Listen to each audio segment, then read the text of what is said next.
Okay.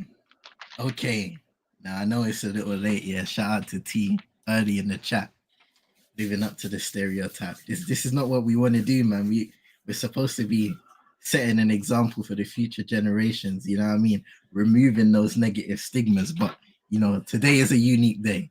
We had some power outages, some electrical faults. Yeah, there was mitigating circumstances today, man. I don't know what's going on over there at Brush's house, but yes, I was going to blame me. Yeah. Like we have power cuts in the UK, bro. Relax. Keep quiet, Brush. Keep quiet. But ladies and gentlemen, it's been a minute.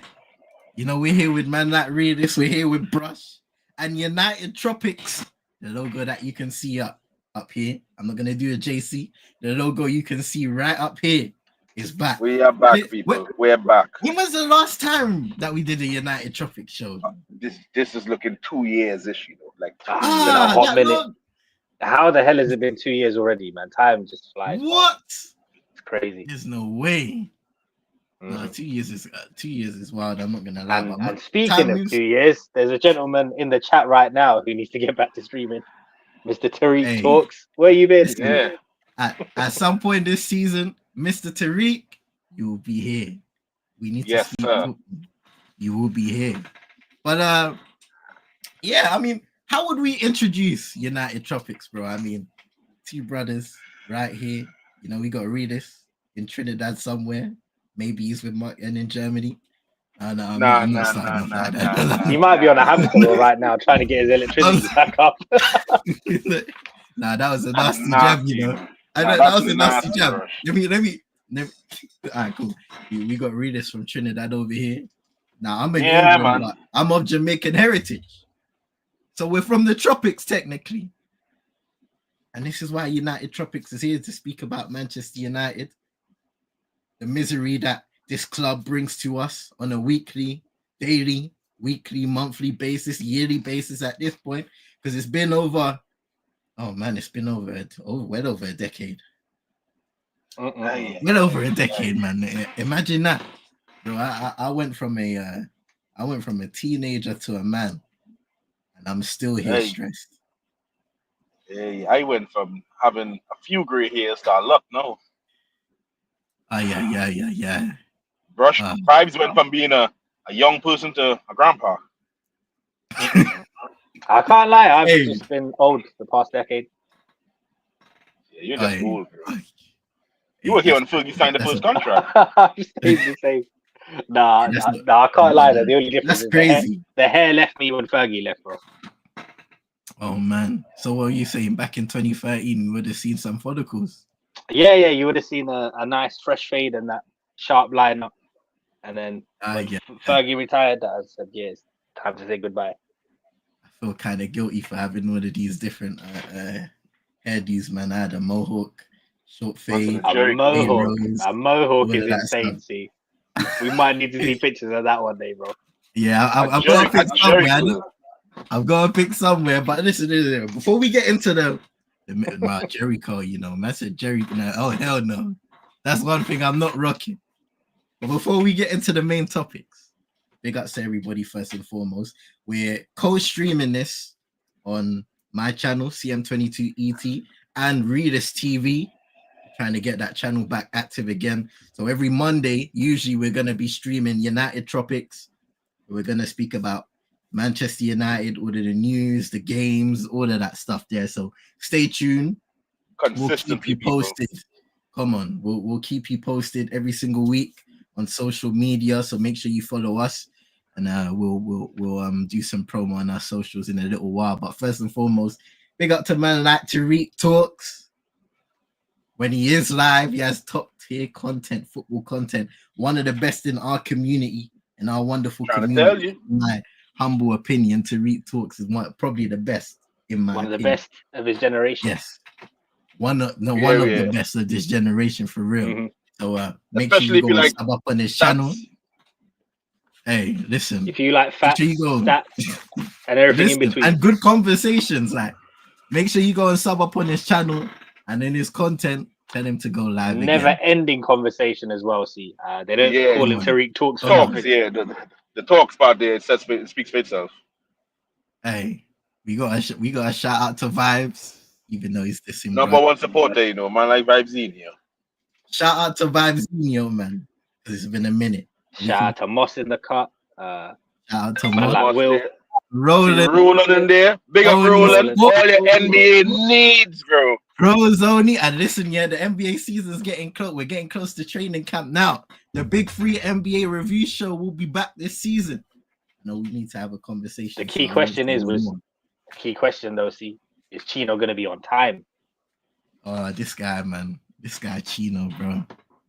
This guy, listen, yeah. Last season, he went from an NBA starting position to the G League, and then he went to be playing in the BBL, bro. He was playing in the British Basketball League, the BBL. Bro, you said BBL, and I was like, wait, hold on. Where are we going here, bro? The BBL. This man's talking about butt lifts and stuff, bro. It's a bit mad. No, the British Basketball League, the BBL. This you know what? You never can be too sure which BBL you're referring to when it comes to Chino, innit? So I hear you, really. Especially if you know about Chino's Corner. If you know about Chino's Corner. Shout out to Moss. Hey, you know. Unlike Mussolino, bro. Hey, shout out to Moss in the cut. Why is this Iron Man light? Ooh. Oh dear. Don't know what he's talking about, bro. Don't know what that is. Shout out to Will. I said, bring back the Jerry Curl. I want to see you with a Jerry Curl, big man. You could probably pull it off if you take off that fedora. Man, like William, you know. Big up to you, man, for sure. Hey, we comment on both channels. Shout out to Vibes, always supporting, man. He's banned from training. See, Chino banned from training camp on standby to be traded. This ain't good enough, man, bro. getting traded, fam. It ain't good enough, bro. Last season, we see man turning up on camera in a sauna. Wait, hold on, Nana, hold on. He turned up in a sauna. I mean, Realist, are you really surprised? Keep quiet. He pulled up on us in the Discord from the sauna too. Aye. Madman. Ladies and gentlemen, okay. We're here to talk about Manchester United for now, right? And the big dogs. The big dogs. We're here to talk about a couple of main topics. So the first part of the show will be spent on speaking about the transfer window and what we thought about it. And I've got some little stats that I want to read out to you guys and names and so forth in terms of ins and outs. And we'll ask a couple of questions at the end of the segment for the audience to answer, for all of us to answer as well. And of course, we need to speak about Ruben Amorim. Ruben Amorim.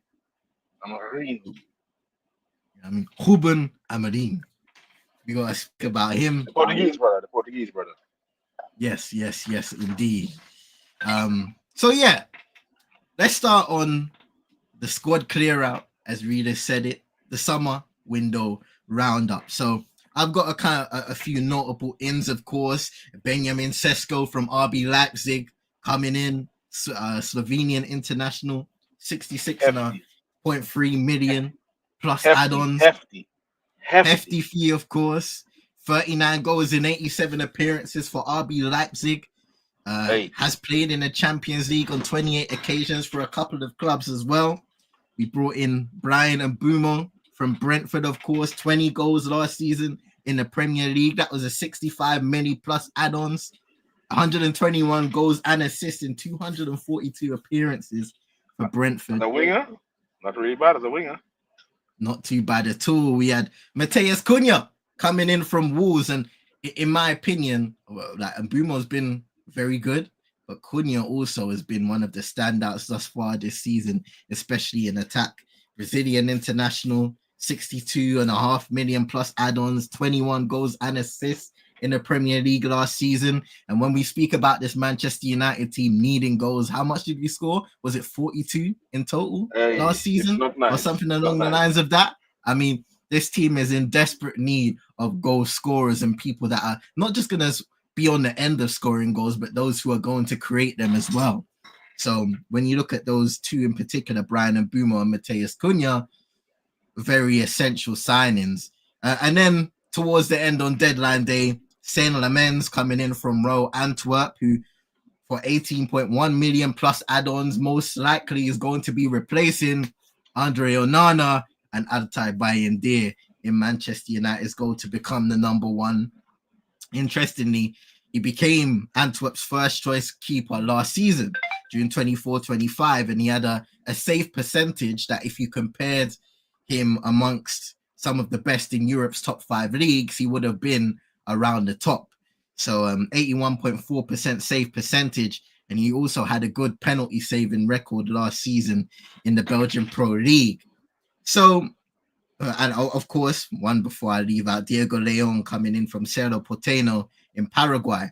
So before I go to the outs, with all of those names factored in, what are your thoughts on Manchester United's summer transfer window of 2025 in the free seats? And of course, to read us some brush. Can't lie, yeah. I'm not mad at some of the ins, but I wanted a midfielder desperately. Brush and I argued about a wing back as well. Desperately. Because let's be honest here. A striker, okay. 110 would have been sufficient. 2, bro? What we need 2 for? I know Mason Mount is injured right now as we speak again, but did we really need 2? If we're being honest, we could have spent that money and get a proper goalkeeper and a proper midfielder. But no. And why do we take so long to do deals, bro? Why do we take so long to do deals, bro? Yeah, that's exactly where I'm at with it, really. I think when we look at our summer window, it was way too top heavy. Huge investments on the front line as well. And like Realist touched on, I would think we could have done with just 110. We had other 10 options in the squad already in the form of Bruno Fernandes and Mason Mount. And obviously bringing in 2 10s now, you create a problem if you want to keep Bruno, because we know what his best position is further forward. And there's no way that really works in a 2-man midfield. So you're creating more problems for yourself, you know? So I definitely would have liked to have seen the money distributed a bit better and us address other concerns in midfield. Another wing back would have been nice. Even in defense, man, I think there's a lot of pressure on Heaven as well. I would have brought in an experienced centre back as cover. Yeah, I mean, it's interesting points. And, one of the segment questions was going to be, will a lack of a midfield acquisition end up hurting United in the short and mid-term? I'd say. Most definitely, bro. Yeah, 100%, bro. The one good thing is even they know that there's problems in it, which is why, we tried our best to sign Carlos Baliba, but it just wasn't possible this window, I like who they identified. I hope we go back for him next summer. I expect there to be a lot of changes next summer in that midfield with Casemiro's contract running down and Bruno getting older. And Ugarte, jury's out on him as well at the moment, isn't it? So there could be wholesale changes in midfield. Yes, I mean, you know what? So it's interesting the points you guys bring up, because going from Bruno, right? Like I was happy with Mateus Cunha, Brian and Bumo coming in and understanding that, cool, those are going to be the number 10s. Now, there's a situation we can also touch on while we're on this topic, and it's the Kobbie Mainoo situation, because with Bruno kind of being with Kobbie Mainoo being competing with Bruno Fernandes, let's say that, the words of Ruben Amorim, you'd say that there isn't much of a chance that he sees regular first team football, because through the years of Bruno being here, I think he came in 2019, was it? Is it really competing though? That's what I'm saying. Since the years of Bruno being here at the club, when has he ever consistently been dropped? Yeah, bro. Under every manager, he's the one consistent. Yes. He's always there. And he's the captain. Yeah, so there you go. So you have that captaincy, and then you have the fact that you're Bruno Fernandes and you're considered Manchester United's best player. He has rarely been dropped. He's been a durable player. He's been available for the majority of the games that he's been here at this football club. And come hell or high waters, he's going to be a name on the clean sheet that is pretty much a lock at the end of the day. So the Kobbie Mainoo situation is weird, because at one side of the spectrum, as soon as Ruben Amorim came in, you could tell he wasn't in favor. As time progressed, less and less those opportunities came. And when he was entering the pitch, the performances wouldn't follow, because there's either there's something going on behind the scenes, and also he's not getting that regular game time, but also the chaotic nature of the midfield setup. Already this season, there's been multiple combinations of a midfield lineup, whether you look at Casemiro, Bruno Fernandes, Manuel Ugarte that Brush brought up, and him kind of being extremely limited, which is not what you need in a setup like this, in a system like this, with the midfield and how open we've been, and you consider that a factor. The Manuel Ugarte situation has kind of been hit and miss, if I say it, because at one point he was looking good, and at another point you realize, well, he can really only be deployed in certain scenarios, in certain game time scenarios. Otherwise, he becomes a huge issue, a huge problem. So, Reed is gone. Hopefully he'll be back. Yeah, hopefully he'll be back. But when I look at it, and shout out to T bringing up the Conor Gallagher rumors on loan, I did see that. I didn't think much of it. I'm not gonna lie, because I didn't believe. I thought past Lamans, I didn't see Manchester United bringing in another player. Yeah, I saw that. I think Chris Wheeler was the one that reported on that one. As last ditch deals go, yeah, I believe it. I think we made inquiries, but they wanted a permanent move opposed to a loan. So that was the issue. So we were looking to bring him in, similar to like a Marcel Sabitzer kind of deal, I wouldn't have minded Conor Gallagher on loan, because the one thing he offers is energy and legs in midfield. And that's what we're lacking, because do we need that? Do we need it? Boy, do we need that. So yeah. And obviously he's got prior experience playing with Mason Mount as well. And Chelsea fans at the time coined them the cardio cousins, because that man was just running. The cardio cousins, Yeah. So not the ideal signing, but yeah, for a deadline day deal, I definitely would have taken him on loan. Yeah, for sure. I think when I look at this window and the ins, especially, we needed to bring in a striker. That I do know. Earlier in the window, I was favoring a more experienced, more established option, not Premier League proven, because I don't like this conversation of players being Premier League proven. At the end of the day, if you're good enough, you're good enough. When did it become this conversation? When did it become this conversation where all of a sudden, we need to bring in Premier League proven players? The players we have in our team are most of them aren't Premier League proven. They ain't Man United proven. And also, if you look back at our history, the ones that we signed for big money that are quote unquote Premier League proven, the likes of Romelu Lukaku, Aaron Wan-Bissaka, Harry Maguire, they've not had the best of times at United. So so that it's a bit of a myth, really. Like, provided you do your scouting and due diligence, it is what it is. And then there's obviously an element of risk with every signing in it. Either you take to the league or you don't.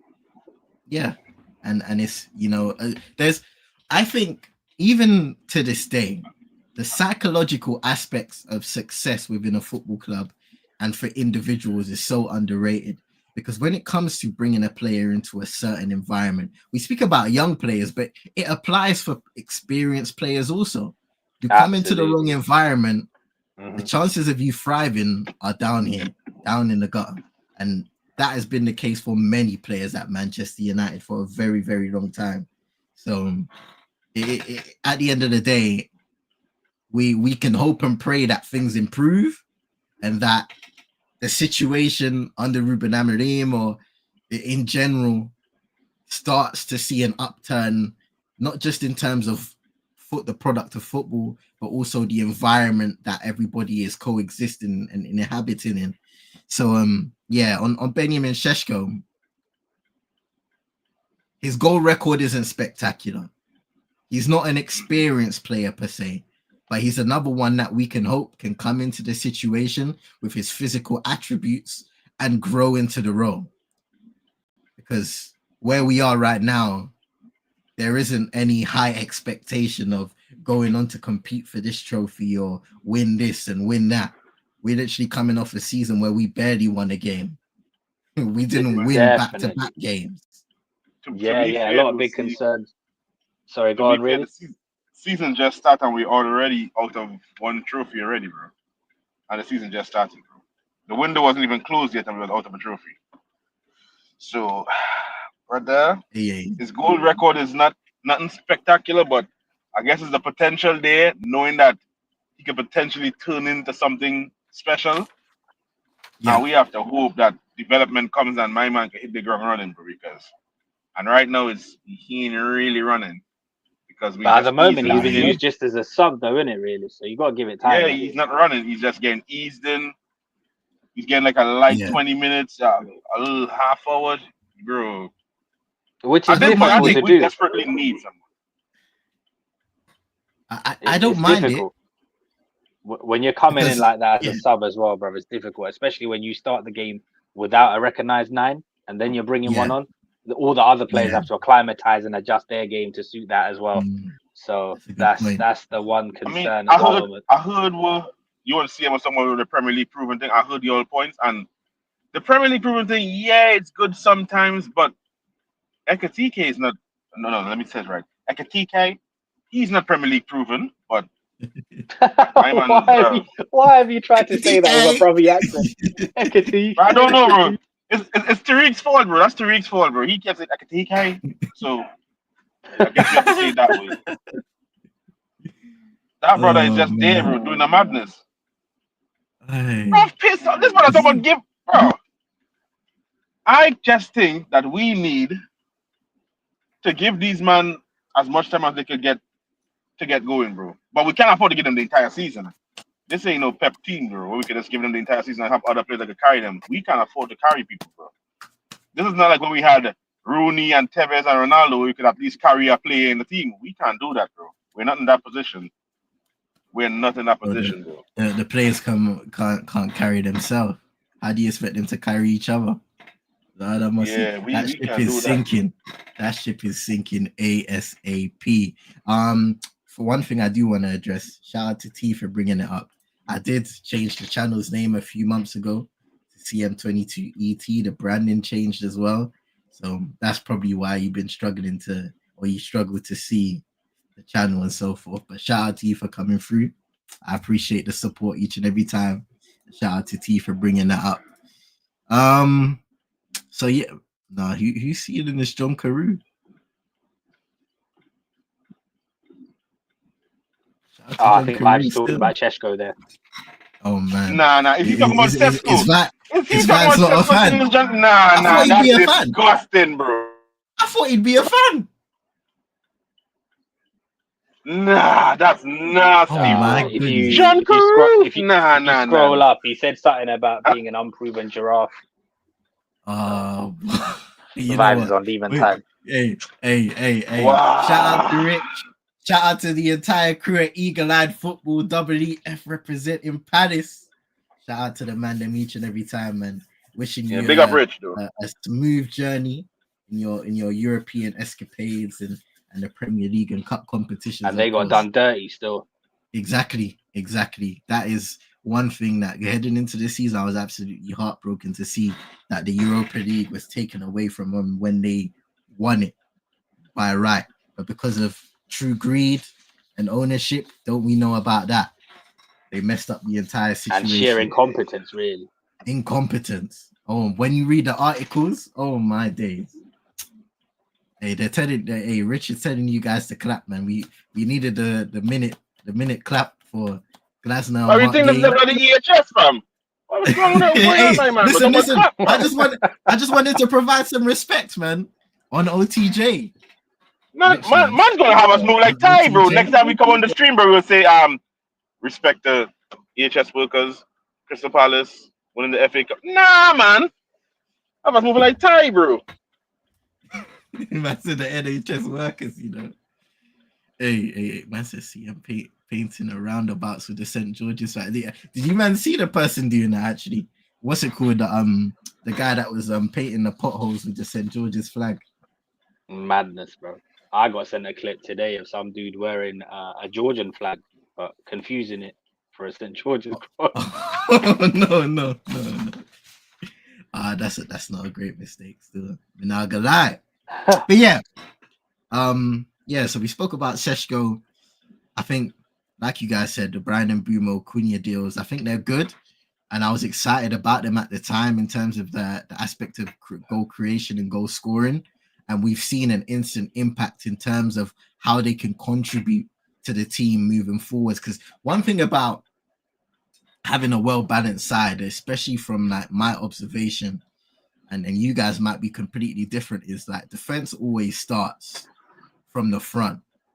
And we've had a very unbalanced front line, whether you consider it with like the likes of Marcus Rashford, Alejandro Garnacho, Rasmus Højlund, and whoever occupies that centre forward position. Because there's a lack of consistency, there's also, well, a lack of consistency performance-wise, there's also a lack of consistency in terms of effort and their ability to press, but not just press and run around the place like a headless chicken, but press methodically to stifle passes into central areas and to force teams out wide. And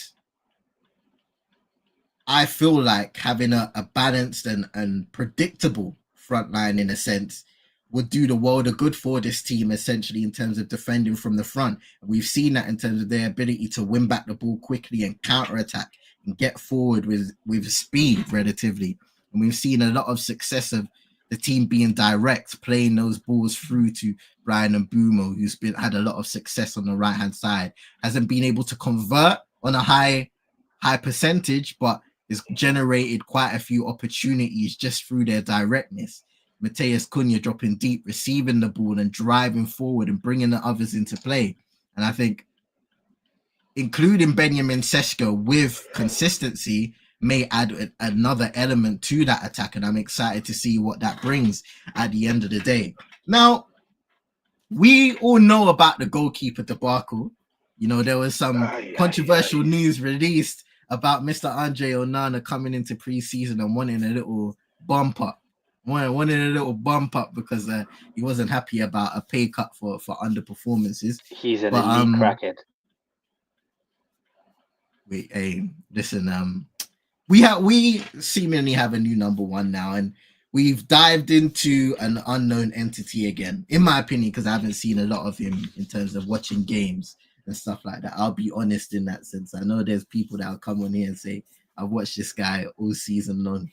I haven't watched a minute of CM Realest. But I am hoping that he will bring a positive and a bit of calmness to that back four, which I think for a goalkeeper is a part of that leadership package. A keeper that doesn't make his defenders panic, that can see the game from his vantage point, and at the end of the day, grow into his role. Because we've seen, you know, great goalkeepers like in my era, David De Gea. I know it didn't end amazingly, but it took a while for David De Gea to grow into his role as a United great. Correct. In my opinion, David De Gea is a United great. But it took a long time for him to grow into that role and to bulk up and to understand that, especially playing in the Premier League and the physicality and the things that are allowed when it comes to set pieces and defending those, you have to hold your own. And, you know, we saw that with Altay Bayindir. He wasn't able to hold his own. He was absolutely horrendous. With Andre Onana, the issue comes with shot stopping consistency, ability, and technique. And what I'm hoping to see from CM Realest in the long term is good technique, consistency in terms of shot stopping. And you see Ronan saying, I think Bayindir will continue to be the number one. And it'll be interesting to hear your ideology on that. What do you guys think about that? Realist, you want to go first on this one? See, I can't lie here. Obviously, it's not much money we spent on man like Lemonade, but I just when you look at Bayindir, do you feel confident? The one good attribute this brother have is passing the ball, bro. That's it. He has nothing else, bro. Every time that brother has to face a shot, bro, I get worried, bro. I get worried. Yeah. But you see, I'm just a little bit less worried with him than every time I see the next thing we had, bro. I'm never calling that person's name, bro. The next thing we had, that thing, bro, is horrible. That penalty shootout was disgusting, bro. It dove over the ball. It pushed the ball in. It did everything but keep the ball on, bro. I don't know what to think about that guy. He did put away a penalty though. I don't care what it did, bro. I don't care what it did. That's not his job. Its job is to save the ball from going in the net, bro. Now he calmly put away a penalty, I'm not gonna lie, but yeah, it's interesting. But Brush, how do you feel about that? Do you think Bayern will continue to be the number one right now? So the thing is, due to the sheer incompetence of our goalkeepers, I think this kid is going to be thrown in at the deep end, and he'll have plenty of opportunity to hold down that number one spot this season. Will he be there long term? I'm not so sure. I think this is one of those signings that's purely been made on like a lot of data-driven analytics and stats. Does that correlate? I don't know. It remains to be seen. I remember we were linked with Bart Verbruggen a few seasons ago, and he ended up at Brighton. Yeah. And I think that was the right move for his career, because with him, there was a lot of teething issues, bro. And then when you make those mistakes at Brighton, it goes under the radar, innit? At this club, everything's magnified. Yeah, it would swallow you up, bro. Yeah, so I just hope people are patient with him. Like, I certainly would have thrown him in against Man City. It's gonna, but like I say, because of the situation we find ourselves in, he's gonna have plenty of opportunities. Like you guys as well, I've not really seen a full game of his. I've only seen compilations and the stats and the data and stuff that's been trending. So I don't know, man. The jury's out. In an ideal world, personally, for me, if we had anything up by ourselves, we would have gone out for Donnarumma's. I would have also liked to have seen a more experienced keeper come in alongside Lemins, baby, because I see him as a long-term successor to Bayern more than Onana, if I'm being honest. Oh, long-term successor to Bayern. Let's pray Bayern. Let's pray for Bayern. I mean, so Brush, are you saying that you think he's going to be allowed to make mistakes this season? Not saying that they willingly want him to, but he's going to be allowed to make mistakes, and they definitely have to give him leeway this season. They definitely have to give him leeway, man. Young players at any stage will make mistakes in it, and it's such a big jump up as well from the Belgian league to the Premier League. Like, this is the kind of signing. Had Chelsea made this signing, they would have shipped him off on loan to Strasbourg for a year to aid that development further. In a more physical league. So it's one of them ones. Oh, yeah, interesting. Okay, so I'm gonna touch on the outs real quick, because I also believe. Okay, fantastic. Because when we were heading into this summer transfer window, a huge conversation was kind of brewing about who was going to leave Manchester United and the fact that we needed to sell to buy.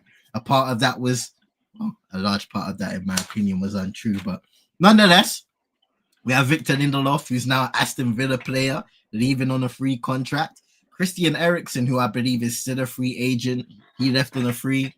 Johnny Evans retired. Remember that season when he came in just for an extra helping hand and then ended up being a key contributor. Big up Johnny. Big up Johnny Evans. Big up to Johnny Evans. I was flabbergasted, bro. I thought it was a joke. I thought it was a joke when we signed it. Shout out to him and that. No, shout out to him and that. Obviously, consummate professional, one of our own and all of that. But really and truly, when we deep it, guys, should we have been signing someone like him at that time? Hell no. Oh yeah, I think all of us can agree that answer is a direct no. But you know what? He did his thing. Alejandro Garnacho on a permanent deal to Chelsea. Bro. He could piss off. Yes, I mean a kid who, I'll be honest in my judgments, right?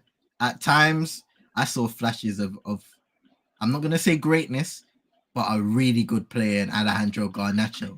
But most of the time that was coming off of the bench. And for me, impact, there were a lot of scenarios where I watched Alejandro Garnacho and was frustrated with him in terms of his decision making. And as a young player, you can understand that, because a player, especially in his case, needs to sharpen a lot of the tools that he's holding on to.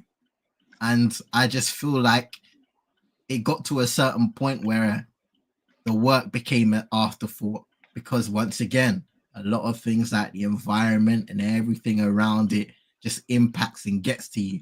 And T speaks about Garnacho's ego. I think a part of that may be an issue, because when you look at a lot of the post-game shenanigans between his brother and himself, posting on Instagram stories, those things. I was speaking to somebody today, right, and I was saying, imagine being a teammate of somebody who, when you're in the dressing room or you're on your way home, you see a post from your teammate complaining about coming off the bench or things along the line of that, and you're the teammate that is involved in that complaint on an Instagram story, how do you feel? And a part of that is naivety, immaturity. You need to understand and be a better teammate, and you grow into that role essentially. But also you need the characters around you to mold that personality and mold the discipline in a sense. So I feel like for a lot of young players, and especially in Garnacho's case, it was a match made in hell, because his mentality and how things developed over time, mixed in with what Manchester United is right now, it was always gonna blow up in flames. Lessons need to be learned from this one. See, this is a blueprint for young players coming up in our academy of what not to aspire to. Because, like you say, he's clearly talented. The attitude let him down massively. I did think with this fan base we have this thing as well where we overhype players. For me, there was flashes of brilliance, but like on a scale of Januzaj to Cristiano, he was always closer to Adnan for me. But yeah, the warning signs were there, man. The off-field antics, the way he conducts himself, and even silly little things like, this is probably my age speaking as well, but I got annoyed, by the amount of tattoos, the hairstyles, like just loads of other things that distracted from the game. So it kind of showed me where his mind is at, petulance and not having the right people in his corner, man. Bro, hey, you know what? That was a classic, That was if you know about this, this is but you see what Garnacho, yeah. From the first season, bro, I was getting cussed up because I was arguing by myself, bro. I'm like, nah, you see this brother here, bro. This brother thinks he's CR7, bro. He's arrogant, he's ignorant, and he thinks he's that guy, bro. Bro, you ain't that guy, bro. He needed some humbling. And as Brush, we were speaking earlier, and bro, since when kids are allowed to have kids, bro? And then you want to, on this guy, bro. He thinks he's the main deal. Even that, like, that's a red flag for me. It just shows. Bro, you out here as a child. Yeah, you're making money. Don't get me wrong. You're making your money. But you can't even take care of yourself, bro. You're out here taking care of a child. A realist. You couldn't legally drink in most countries around the world until this year, bro. Obviously, I'm not saying that we should dictate these players' lives because they are human after all. They live their own life. But, brother, you're a child, bro. You're a child getting paid to play football, and your main focus is on everything but football. But I don't really have much smoke for Garnacho and Rashford and all these other men. There's one person on this list I'm waiting to speak about, That bastard, bro. When we get to him, bro. Oh, I see that guy. Let's get to him. In the chat, you can speculate as to who Realist is thinking about. But yeah, I just wanted to say, man, with him, like, yeah, absolutely, the attitude, it has to match. Like, he's thrown away a wonderful opportunity, and your career so short at the end of the day as well. And if he's not careful, he's going to end up like Sancho. Who's another one. So mad. Oh yeah. Listen, continuing on the list, and I wish all of these guys were nonetheless in it.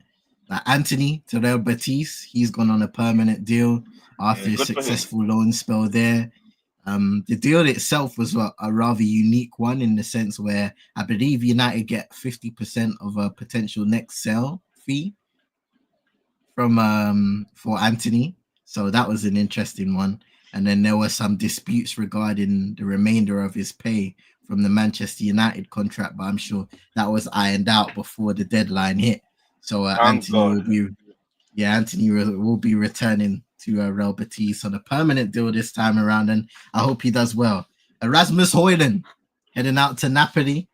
Yeah. I saw Anthony crying, man. Listen, I've seen the interviews. This guy's talking about the stress that the things that he was going through. I was like, bro, he ain't built for this team, bro. He ain't built for this team, bro. He ain't built for pressure, bro. Just live on. Just live on, man. Just live on. Just live on. Shout out to the fidget spinners still. I got time for Anthony, man. Nah, piss off. He's already done it, really. He's already done the 360 Anthony, man. In the Betis colours, bro. He's done it. I'm just crying, bro, like a little gal, fam. Stop crying, bro. Yeah. Rasmus Højlund going to Napoli on loan, and that may be it for his Manchester United career, considering that the obligation to buy is only cancelled, I believe, if Napoli don't achieve Champions League football this season. Of course, they are the current Serie A champions, so he gets to play up in Naples for the reigning champions, of course, alongside the likes of the MVP Scott McTominay, Kevin De Bruyne, Romelu Lukaku. I know got an injury, so that's why they went in for a forward and so forth. So it's going to be interesting. He's landed on his feet, see. That's a very good move for him, bro. And let's break down the actual structure of the deal as well, because it's very favorable terms. Yeah, I mean, long way you stay over there. Hey, come on, man! You gotta be so mean, realist, bro. Nah, bro, I'm just waiting for one person, bro. I'm waiting for one person on this list, bro. So long may it continue with Rasmus, bro. I hope he stays over there and have a good time, bro. Okay, so speaking on the deal, real quick for Brush. So an obligation to buy clause has been included for Rasmus Højlund, who will make a permanent 38 million transfer to Napoli next summer, and I believe that's as long as they qualify for Champions League football. Yeah, and Napoli would have to have a massive disaster for them not to be in Champions League in their league. And we got what, 6 million euros as an upfront fee, so that we've pulled back a decent amount. Hopefully they make that permanent in it, but time will tell. But I'm quite happy with the structure of that deal, man. Yes, time will tell. Time will tell indeed. What's Rich putting in? United man, them have a proposition. How about you, man, sign Gay on a free next season? If only it was so easy, bro. If only it was so easy. If only, bro. At this moment in time, I doubt he'll choose us over them, innit? He'd be dumb as hell, bro. He'd be dumb as hell if he choose us, bro. Yeah, and Rich, come January, he can talk to like the creme de la creme of Europe, bro. So, and Realist mentioned to me earlier that Madrid might be, because we know they're on the lookout for a centre back. That would be a sick move. Aye, caramba.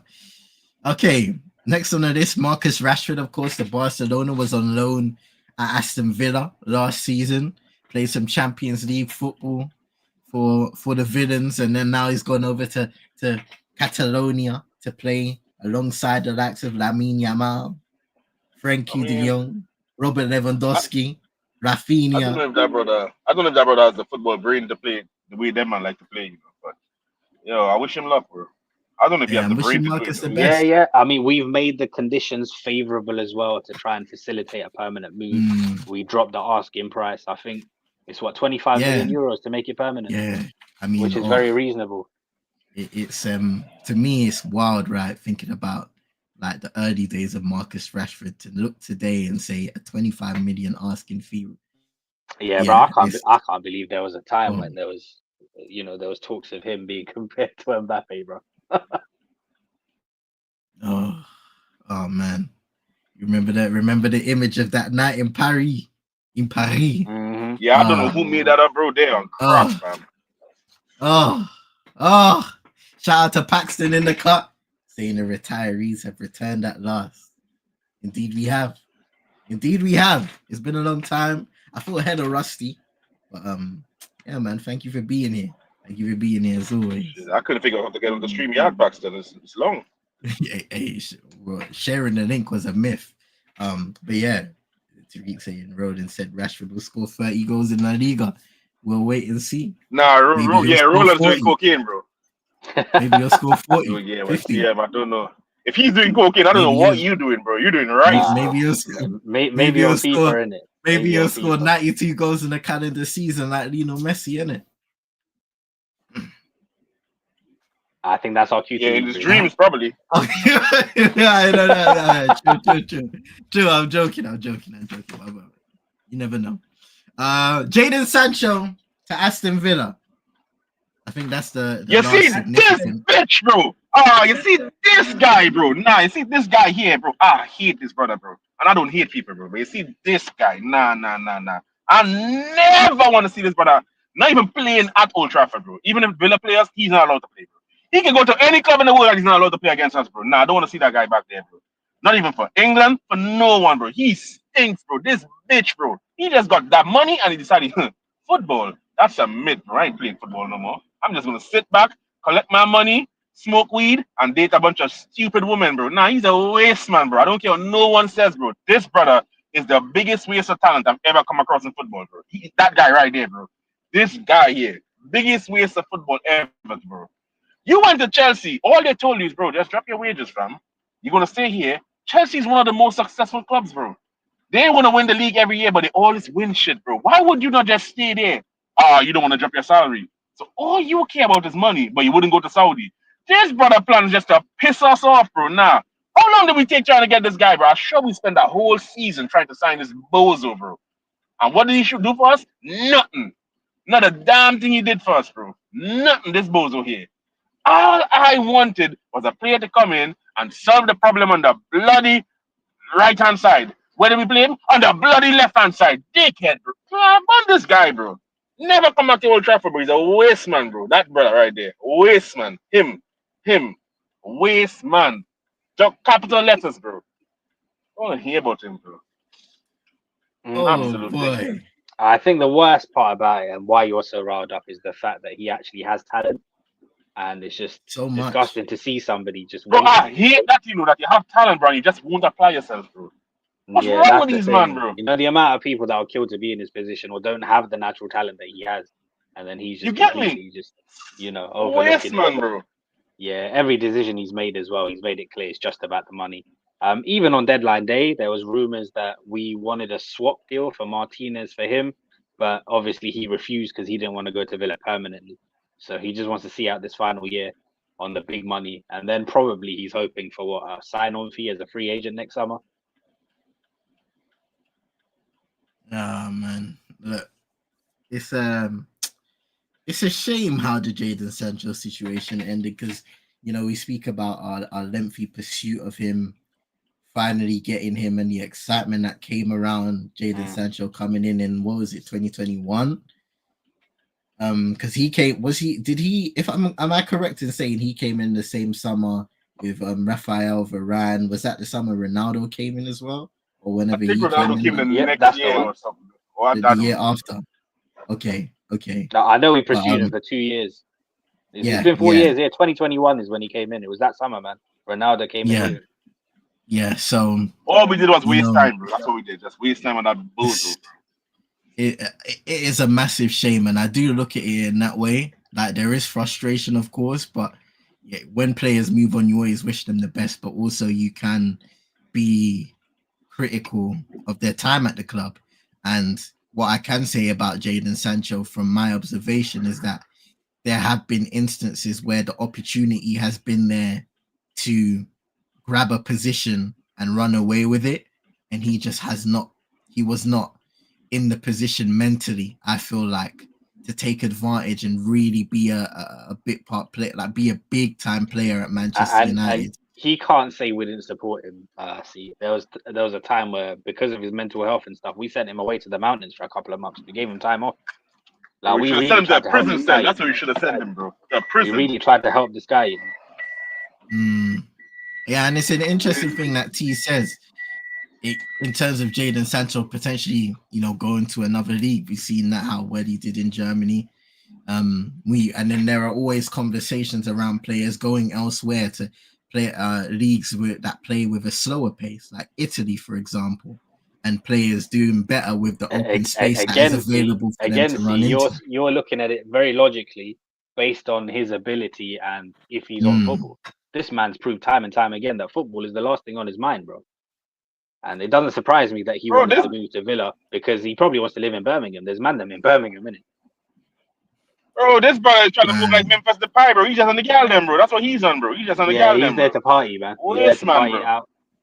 Bro, go to Ibiza, fam. Why don't you go over there? He probably would, given the chance. Absolute bum, bro. Ay, caramba. I mean, I mean, moving on from Jadon Sancho, there's a few more guys that went out on loan, and we wish them luck. Toby Collier to West Brom, Harry Master, Sheffield Wednesday, Dan Gore to Rotherham, and then Ethan Wheatley to Northampton. So regardless, everybody that's out on loan, we wish them the best. Everybody that left on a permanent deal, we wish them the best as well. Your chapters at Manchester United may be closed, but You know, you've got to take advantage of the opportunity that's ahead of you at the end of the day. You know, we speak about players' attitude. If you don't take advantage of the opportunity that's in front of you, some of these guys, it's the last chance to do. Definitely. One or two of those names mentioned, though, see, I think they have a chance to come back in it. I think if they, develop properly. Like the Collier one, I'm looking forward to how he does for West Brom, because we know what Yeah. that loan move to Sunderland did for Ahmad. So I'm hoping it has a similar effect on him, with a full season of first team football and the physicality of that league as well under his belt. Hopefully, it aids him better next summer. Because, like I mentioned earlier, there's going to be huge changes in the midfield, and I think there will probably be a space for Collier, even if it's on the bench. Harry Amas is another one with a bit of talent, and hopefully he holds down a first team spot, man. Okay, fantastic. Well, after Realist mad rant, we're gonna shift over to the final discussion of the show because we spoke about that for a very, very, very long time. I've labeled it the future of Ruben Amorim. The future of Ruben Amorim. 28 points from 29 league matches as it stands. Lowest winning percentage by a Manchester United manager in the Premier League, 26%. I think that was before the Burnley game, innit? See, so now we won. We got 3 points on the board now. So we can update that. We can update we can update it and say that he's got more points than games now. But like when you consider even like the lowest winning percentage factored in, the two managers with the closest games that I will compare that to is Ralph Rangnick, who is here on a temporary basis, managed 24 games, won 42%, let's say. And David Moyes, who managed 34 games and won 50% of his games and was eventually sacked, of course.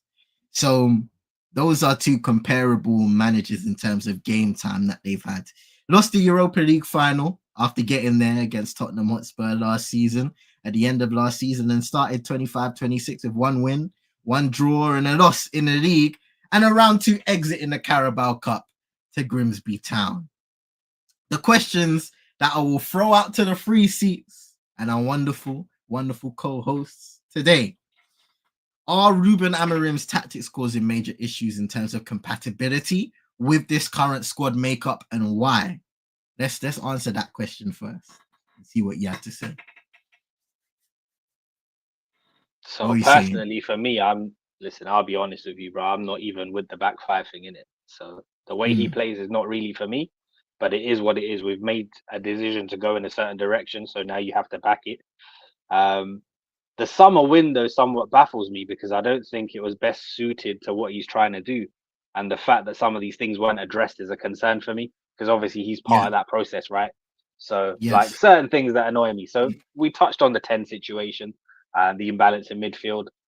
In a formation like this, there's a big emphasis on wingbacks. Why we didn't bring in an out-and-out wingback, I don't know. I've been told by certain sections that he likes to convert wingers into wingbacks. But at this level, is that good enough? Is that really what you want? And we've already seen some teething issues down that right-hand side with Mbeumo and Ahmad. Like, they get in each other's way. They want to take up similar positions. They both cut inside on the left foot. So for me, that's an issue, innit? And if we can see that as fans, why can't they? What is the long-term plan going forward? You've made Dorgu the number 1 left wing-back at the age of 20, and I feel like he needs a senior above him. You can't, he can't be learning on the job and be the leading man with Leon behind him, who's 2 years younger than him. It's a madness. And now you're in a situation where when he's not ready, who do we have there? You put Dallo in there. And we know what Dallo's about. I will give credit to him for the weekend because, listen, when the team sheet come out, I was kind of disgusted that he was there and he proved me wrong in it. Like, I say prove me wrong. You saw the good and bad with Dallo. That's what he does in it. Like, he got the assist, but then there's certain times as well where he messes up, and we know what he's about. So personally, for me, we need an upgrade. And then that midfield as well is going to get trashed this whole season. I don't know how you solve that unless you move to a 3-man midfield. I don't know how you address that. And this manager has made it crystal clear that he's not willing to compromise on his formation. Yeah. And on the midfield, I know Baleba was a massive name from Brighton. A huge fee that United weren't essentially willing to spend. What do you guys think about bringing in Baleba potentially? I guess it'd be next summer. I can't lie. Tariq, if Tariq's still here, Tariq could vouch for this. The beginning of last season, Tariq, Brush, and I had this discussion and say, yo, this kid is actually good, you know. And this was just a few games into the season. And we were like, this kid is actually good, you know. I didn't expect him to go on and have the season he had, but what we saw from him in those few games was actually good, you know. But Realist, remember we were saying, bro, that this is going to be Brighton's next Casado type sale. And well, look how that turned out. The next moneymaker. Yeah. So the numbers exact next involved are moneymaker. staggering.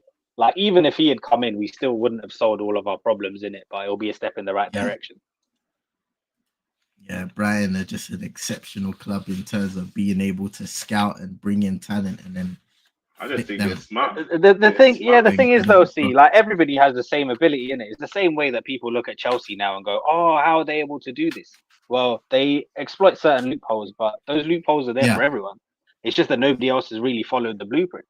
No one's being stopped from doing what they're doing, buying young players, you know, wonder kids as soon as they emerge, and then farming them out to other clubs and establishing links to feeder clubs. Like, we can all do that. Yeah, there you go. And before we kind of head off of that, you know, Rich asked a good question: is the formation an issue or the man implementing it? Would a Glasner do a better job at Manchester United? And I'm You see me, I think Brush and I had this discussion already. I don't have an issue with the formation per se, because I'll go back to this again. What we played against, what the hell, bloody Grimsby, that's unacceptable that we lost to them, man. That has nothing to do with formation. That has nothing to do with tactics, bro. That has nothing to do with that. This is the players' desire, bro. They just didn't want to go do anything. Bro, you trying to tell me you need a manager to come and tell you how to beat them, man? You need help.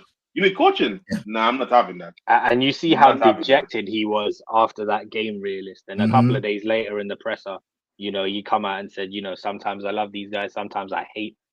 And then, exactly, bro, because they're dickheads, bro. And when you watch that Burnley game, the amount of chances he created, I'll highlight that one where Ahmad missed, where Mbomo passed it to him on a plate. And he missed the tapping, when you're missing open goals like that, I can't even blame the manager in it. Like, that's not on the manager. Like, if your players can't follow simple instruction, what is he to do? So I understand where he's coming from.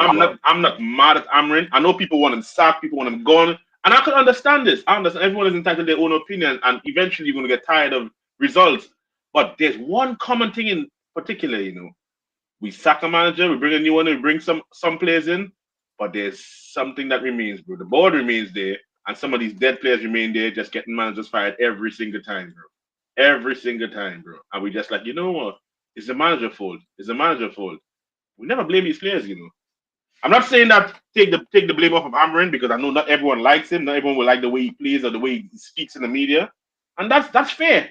That's understandable. But I'm being honest, I do not think tactic-wise is a problem. I think it's these man just lazy, bro. They're too comfortable or something. For me, it's both, Realist. I think it's a mixture of both, man. Like, so there's certain things that the manager does that's going to annoy us as a fan base. Like, for example, against Fulham, when you're chasing 3 points and you're making 2 like-for-like defensive substitutions, instead of then maybe adjusting, going to a flat back 4 and bringing on another attacker, which is the kind of thing we were used to back in the days.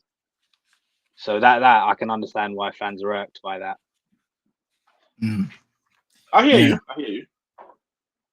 And unfortunately, it's a results-based industry, in it. So he needs to pick up sufficient points in order to buy himself time, so people believe, can believe in this project.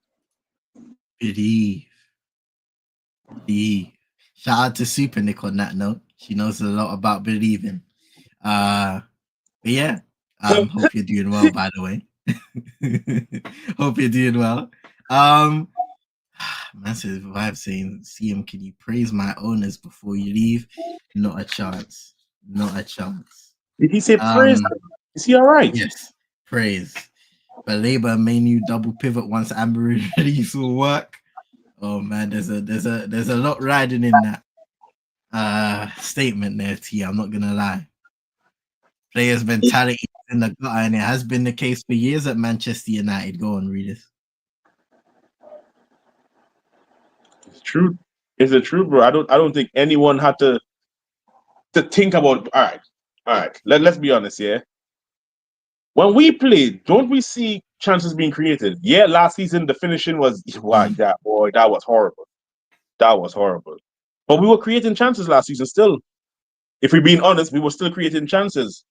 This season we started off, yeah, it's looking a bit kind of way, but we still creating. It's just like you have a cake, bro. You're making a cake and it's looking nice. Obviously, I can't cook, I can't bake. So man, this analogy might go left. But you're making a cake, bro. Everything's looking good. It's tasting all right, bro. All you have to do now is put the icing and the final touches to present it to whoever, bro. And instead of you get the correct icing, I don't know what they call it, bro. Whatever correct icing is, you put some dumb shit on it, bro. Like some bloody plasticine or something. And it's just dumb. You put condensed milk. What? You just put some condensed milk and cornflakes on it, bro. Some type of shit like that. That took a mad left. Okay. Not even food ingredients.